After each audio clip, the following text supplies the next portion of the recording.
बिस्मिल्लाहिर्रहमानिर्रहीम। जैसा कि आप जानते हैं स्टूडेंट्स के सुबह 12th क्लास का रिज़ल्ट अनाउंस होने जा रहा है, तो आपको मैं आसान तरीका बताऊंगी कि आपने रिज़ल्ट कैसे देखना है। तो सबसे पहले आपने गूगल के ऊपर सर्च करना है, उधर आपने लिखना है 12th class result 2022 Gujranwala board.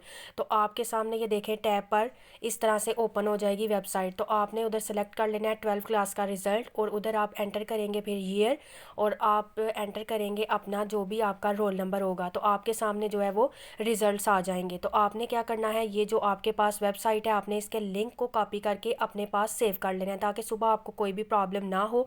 और उसी सर्च बार के ऊपर आप उसी लिंक को पेस्ट करेंगे। पेस्ट करने के बाद डायरेक्ट आप उस वेबसाइट पर पहुंच जाएंगे जहां पर आप इजीली अपना जो है रिजल्ट्स देख सकते हैं। तो इस तरह से आपके के पास जो है वेबसाइट पे जल्द आपका जो है वो रोल नंबर एंटर करने से आप रिज़ल्ट्स आपके पास मिल जाएंगे। उम्मीद करती हूँ कि आपको ये समझ आ गया होगा।